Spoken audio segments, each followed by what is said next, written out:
Live from the parking lot of Sprouts Farmers Market.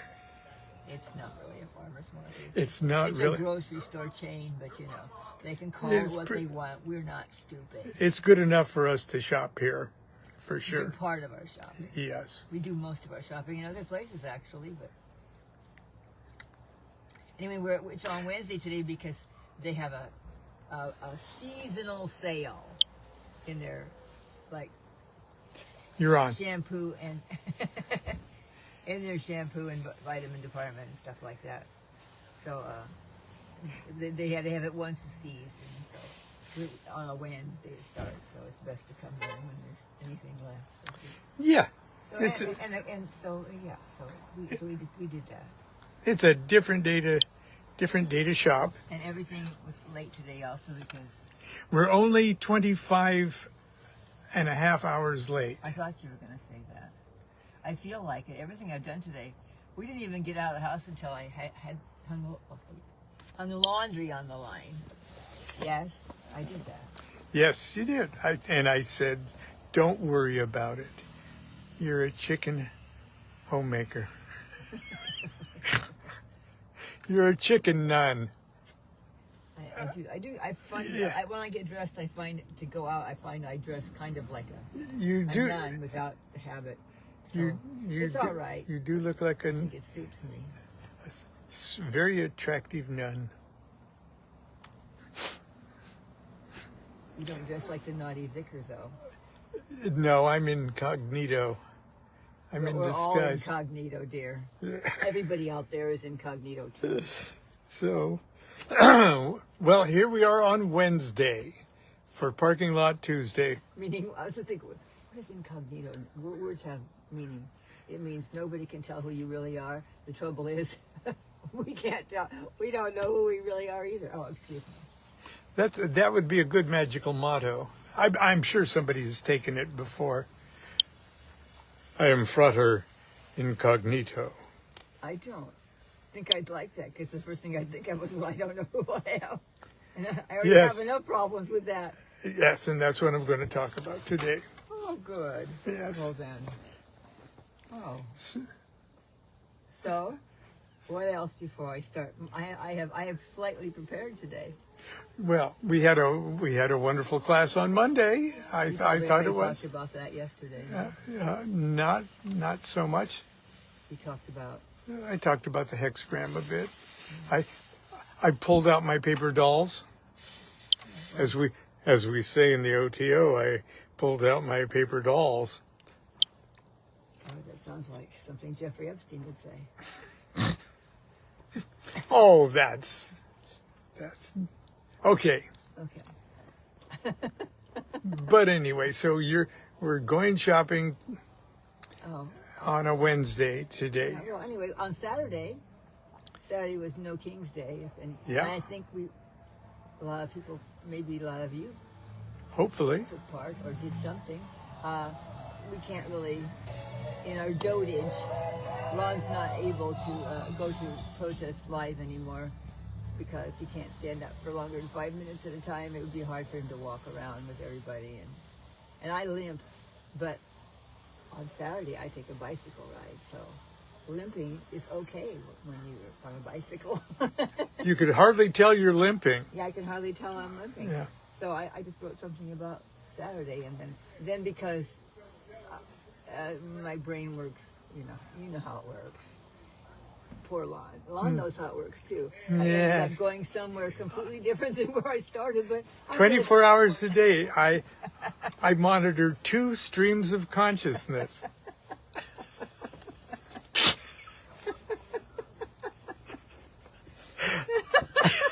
don't know what that means even. So do I. Yes, and so do you. Okay. What's the secret of a long marriage? Yeah, Perpetual monitoring of 2 streams of consciousness simultaneously. Okay, I went out on my regular Saturday bike ride with a few homemade signs in my big basket. One small No King sign and 2 large and another sign that we used years ago in Laguna, a larger signs that said, they're really lame because I didn't really want to, inflame anybody. Decriminalize immigration and abolish ICE posters. And I just rode back and forth through the neighborhood for about 45 minutes. And you had a No Kings one too. Yeah, I said no Kings. Oh. The small one on the side. I had to move it to the side because it was slow. I just rode back and forth through the neighborhood and then to the library to request a book in the library, and back to the house by way of the public park and the rose garden because the library's there. So that was fun because it was Saturday and it was sunny and nice, and it was very nice. We eventually got up to almost 80, I think, on Saturday. Yeah. And so there were lots of people at the park, and the sun was shining, and it was barely 60 degrees at the time, and the geese and ducks, and even there was a lonely cormorant. I don't think it had a mate there. They were just perfect. I talked to the cormorant because they're my favorite web-footed bird.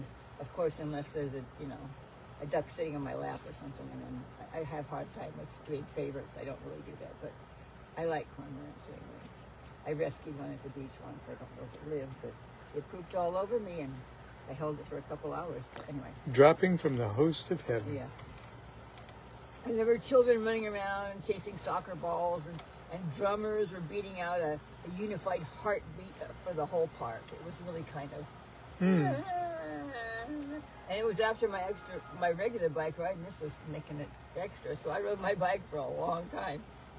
And my signs were greeted with a mixture of wholehearted approval. I mean, depended on probably your age, and a look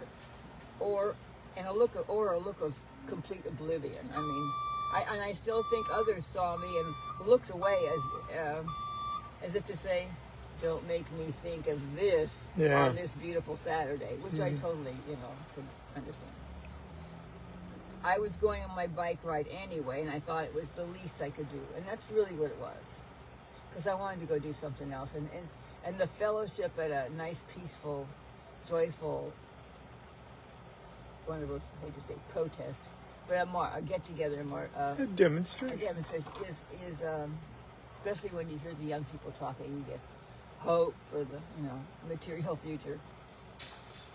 Anyway, it's a wonderful thing, but we couldn't go do that, so it was just nice getting people waving and stuff at me. So anyway, so it was the least I could do, and because I just didn't, because I just don't want to look away. I mean, I can't. I got 2 eyes. Thank you. And in 1931, we read something. A very civilized but severely war-torn and unnecessarily punished Germany. I mean, they were very civilized. They were very civilized, and had an elected government and everything. That went south. Right. Germany was already fighting against a cruel and violent fascist takeover of their government. Right. Kind of to their surprise. Well, how could this happen here? There were massive, in 1931, there were massive anti-fascist rallies and even a general strike, which, by the way, there's going to be one here, but I doubt it'll be that successful. Who knows? I hope so, but it's hard to do that at Thanksgiving time for people, I'm sure. I'm for the general strike thing, yeah. And even a general strike, which takes a lot of unity and commitment. My point of this history trip kind of is, this was 1931, and World War II was not over until 1945, I do believe. So, goodness gracious. Don't let this happen here. All the unnecessary misery, death, and waste of money and time that did really not advance the evolution of our species. And I'm a bit concerned that looking the other way and thinking that in 3 years the Democrats will be elected and all will be back to normal is not going to happen. Besides, both parties are beholden to their donors, and until we can get the money out of politics, they will never represent the people. It's just against their human nature. Because they want to send their kids to college or buy that extra whatever. And besides, normal, in the first place, was very far from perfect, and even the cause of all this. So we have to go back a lot further before we can regroup and figure out what to do. Anyway, now back to No King's Day. I made another yard sign with too many words that I didn't quite finish, so I didn't even have time to finish it or put it out in the yard. It was no to kings, no to dictators, no to oligarchs, no to fascists, no to racists, no to Gestapo, no to hating cruelty, no to ICE. Now this could go on pretty much infinite, you know. And then I thought, this is on earth. And the way of the world is opposites. And we've just been concentrating on the negatives. Maybe I should write out some of the positive traits that would be helpful. Now you're going to think, oh, she's going to, you know, how cutesy. Yeah, Well, it's your job. Yeah, it's my job. So, yes to an informed public. And these can go on infinitely too. Yes to a democracy.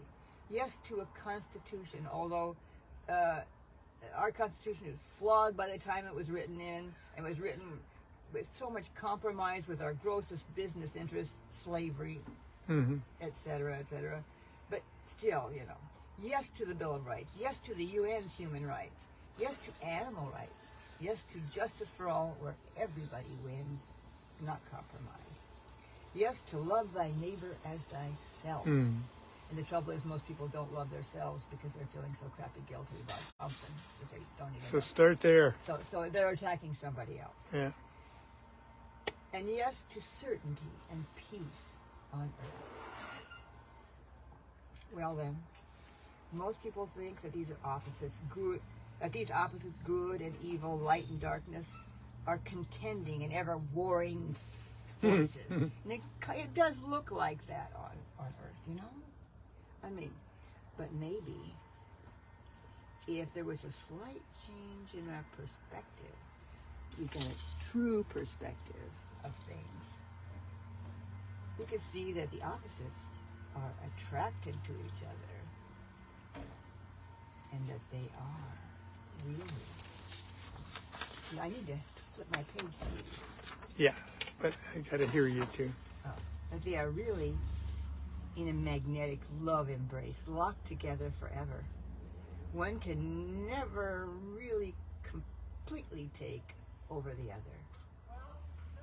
So things kind of seem like to go in, you know, one overtakes for a while and the other overtakes for a while, you know. But then I got to thinking. Then I stopped thinking, I'll put it another way. Then I stopped thinking and remembered this quote that I read. I'm not going to.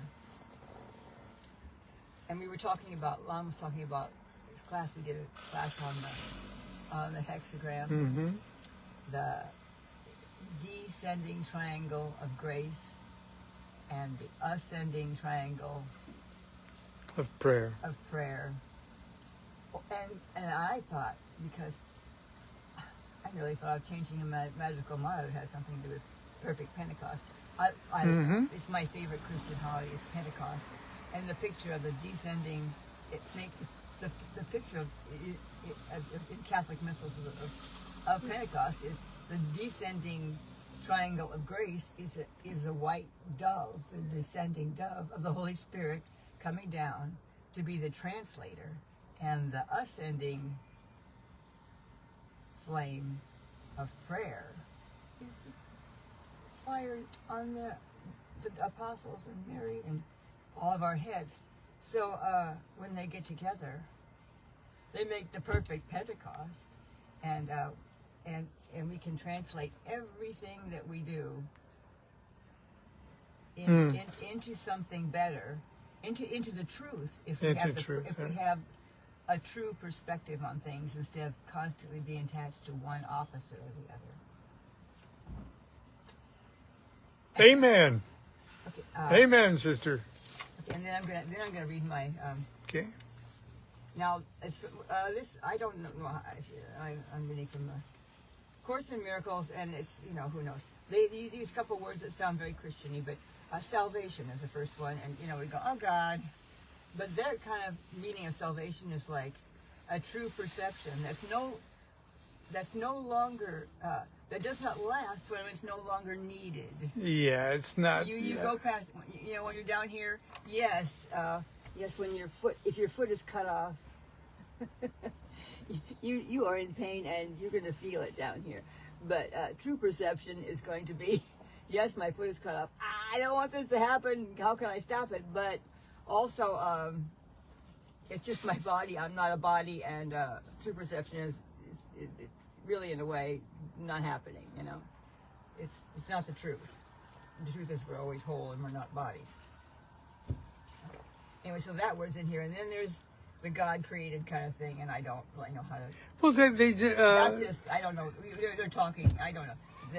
It's a whatever. It's not. It's not going to interfere with what this is talking about. Christian mysticism uses the terms in the correct way. But if you're talking about understanding things and about the veil of the abyss that's to cross, they call it something else. They call it the veil of ignorance. The veil of, yeah. Ignorance. This is a really good long paragraph quote. Salvation, true perception, does not ask that you behold the spirit and perceive the body not. In other words, if your foot's hurting, we're not asked to say, to ignore to the foot. pretend that my foot's not hurting. No. It merely asks, and the truth is, I'm not a body. It merely asks that this should be your choice. So there's a line in the holy books in I think it's Librasati. My adepts have their Heads above the head heavens. above the heavens and their feet below the hells. So, but while your feet and the rest of you is below the hells, you know the truth is, but you know that still doesn't mean you're not noticing your foot hurts. Okay. Or it means more than that, of course, but that's anyway. It merely asks that this should be your choice. Salvation does not ask that you behold the spirit and perceive the body not. It merely asks that this should be your choice. For you can see the body without help, but do not understand how to behold a world apart from it. It is your world salvation will undo, and let you see another world your eyes could never find. Be not concerned how this could ever be. You do not understand how what you see arose to meet your sight, for if you did, it would be gone. Here's the abyss thing. The veil of ignorance is drawn across the evil and the good, both opposites, and it must be passed, that both may disappear, so that perception, which is below the abyss, and vision is above the abyss, so that perception finds no hiding place. We don't see the opposites anymore. We only see the unity. How is this done? It's not done at all. What could there be within the universe that God created that must still be done? In other words, everything's already perfect now. Oh my God, that's too hard to realize. But you know, I just have to ask that it should be my choice to think of things like that.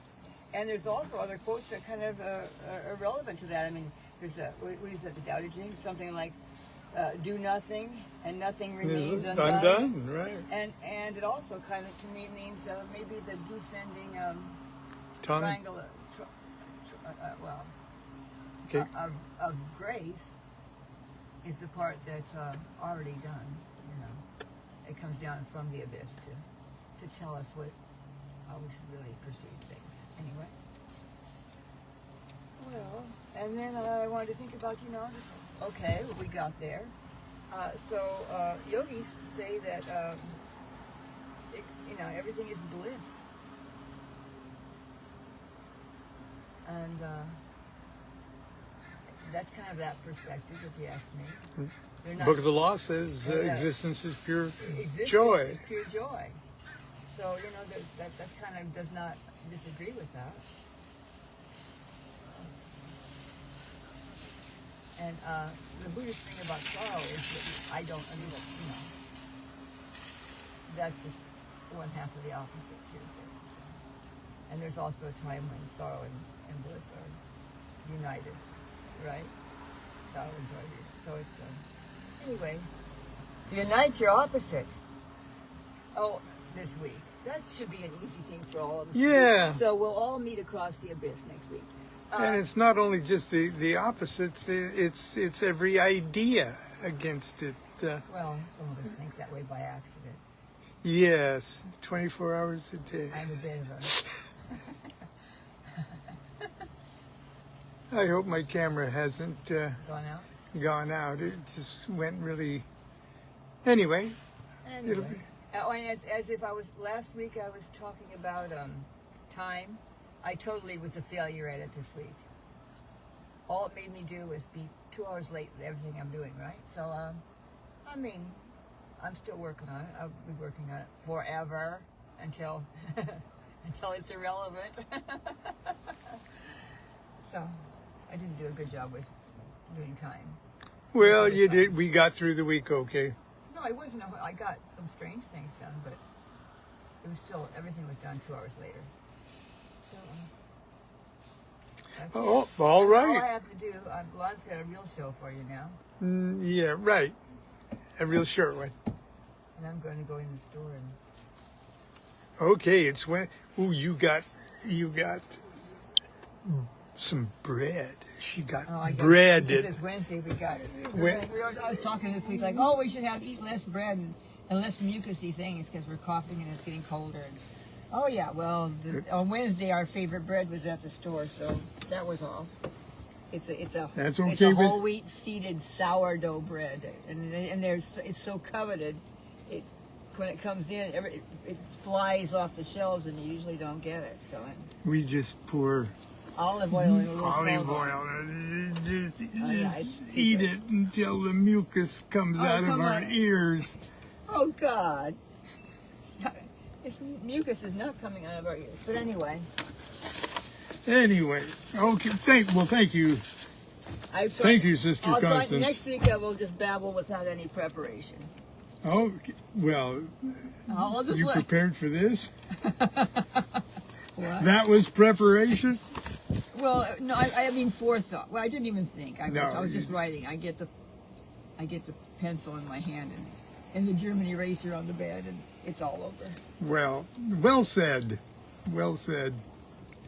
I need to get a bag. So there it is. So go to Sprouts so we can go home and eat some olive oil. Yes, with a bread delivery system. That's exactly it. Okay. I can feel the burn in the back of my throat. We're feeling the burn. Oh, speaking of, we love Bernie. We saw him on Jon Stewart. Bernie was on Jon Stewart last night. It was really good. Okay, bye. Okay. Well, if any of you are still here, I hope you are. That was good stuff. It always seems like what I'm working on out in my office or out in the living room when I'm typing away at my next project or something. And right now, the two projects were that Monday night class where we discussed the star sapphire and the union of opposites that are represented by the hexagram ritual or the macrocosmic rituals of the hexagram. Both of us in her private coffee time studies and what I'm working on, it always seems like when we start to share what it is we're our little mini revelations that we get on our projects, they're always almost the same thing, and it's really sort of a wonderful thing, and so that's what we've been working on. The other thing I've been working on is my talk that's going to occur this Sunday night, sponsored by 418 Lodge, or 418 Oasis OTO here in Sacramento. And if you want more details on the talk, if you're in the area and such, go to the website for 418. That's the number itself, 418 Oasis OTO. They have a Facebook page and website, and get further information. But my talk is about Aleister Crowley and the fact that Thelema is bigger than Aleister Crowley. Now, it's specifically when you're studying the Thelema and the magic of Thelema, of course you're going to run into the works of Aleister Crowley. And there's lots of works of Aleister Crowley, and there's lots of examples of Crowley using the formulas of magic, the rituals of magic, and applied toward his own magical career. And not only that, after the big revelation of the Book of the Law and the announcement of a full-blown age change or aeon change, some of the details of Crowley's own personal magical development has implications for us all. It has implications for the planet. And sometimes it's incredibly difficult, and sometimes it's frankly impossible to at least easily see when Crowley is discussing things as an example of, well, here's what I was going through in my initiatory journey, and here's how. Not only that, but there are places where my experience is synchronized with the universal or the worldwide human consciousness experience. And very often it's tempting to focus on the minutia of the Crowley's personal application of these formula and this magic from the universal one. Now, Crowley's personal one serves as a good example, but each of us are our own magician. Okay, and Thelema, the law of Thelema. Okay, the law is for all, and that's bigger than Aleister Crowley. And I was working on just a little introduction to that thing. It's only like 3 or 4 paragraphs. I'm going to end today's talk with these are my notes toward the beginning of my slide presentation. Thelema is bigger than Aleister Crowley. The man, Aleister Crowley, died on December 1st, 1947. He was 72 years old. In those 72 years, he experienced a series of spiritual illuminations or awakenings that, in their unique and highly personal way, correspond to the chronicled experiences of great sages and enlightened beings of the past. For purposes of modern analysis and discussion, each progressive step on such journeys can be mapped. Okay, let's hang on if I see where we can map it. Let's just see here if I got my technology together. Okay.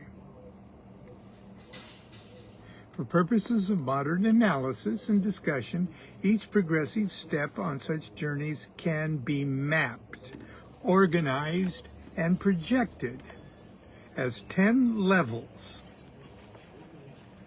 Now that's an arbitrary number. You could project it on something with 50, 30, 12, okay? But in Crowley's writings, he chooses a tried and true roadmap of the Tree of Life. Okay. For modern purposes of a modern analysis and discussion, each progressive step on such a journey can be mapped, organized, and projected as 10 levels of consciousness, reaching from your head to Godhead. Each level is reality as you currently perceive it, reacting to it, and attempting to function within the universe as we currently perceive it from the vantage point of one of these levels. You could say, let's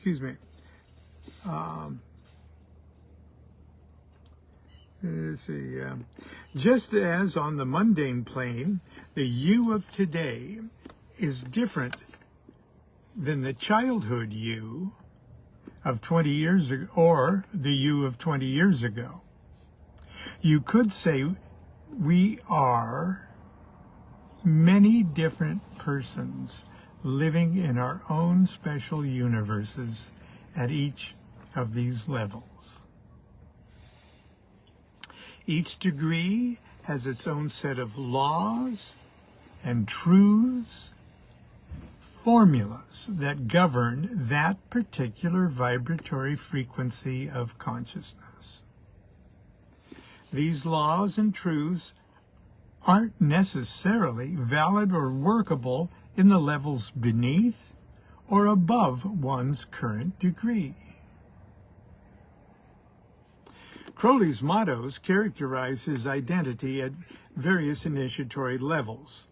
Throughout his entire life, Crowley was a poet, a prolific writer, and as he passed through all the degrees of his illumination, his writings reflect his then current understanding of the spiritual realities of each of those levels. The various mottos are his attempt to identify his consciousness at these levels.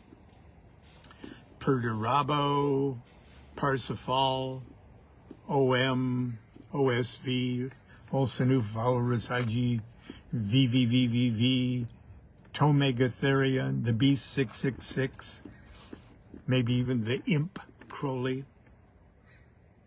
We should remember that once we awaken to the next higher frequency of consciousness, we do not relinquish the degrees we've passed through. No, we take all of our progressively illuminated selves with us. Technically, none of our usness will be completely actualized until we reach the very top. But that's something we can't truly understand until we do reach the very top. We take it with us. We take all our us's with us. We leave none of our us's behind.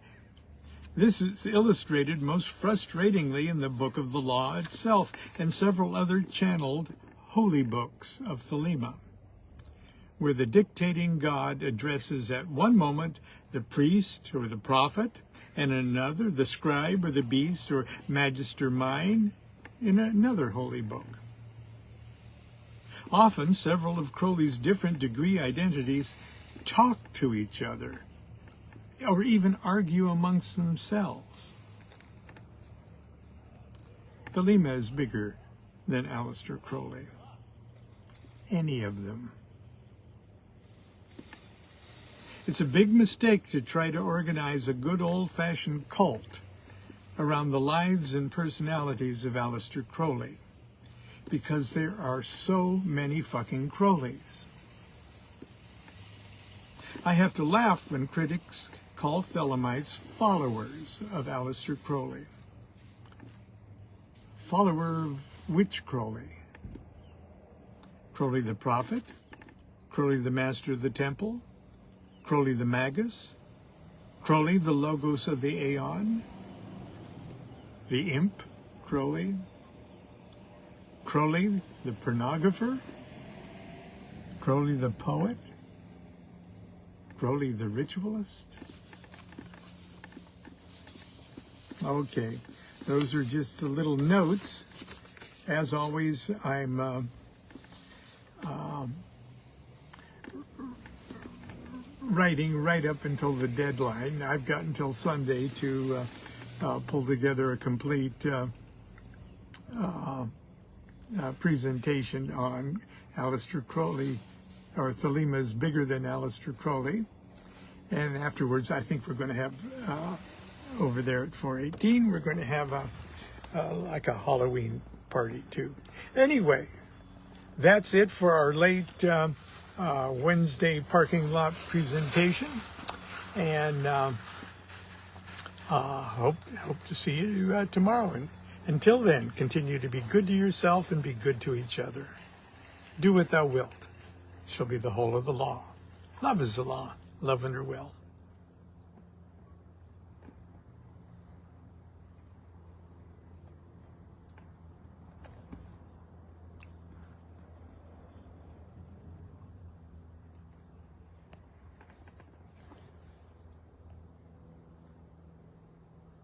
Oh, I'm still here. Hi. I'm glad you didn't catch me blowing my nose or something. See you tomorrow. Bye.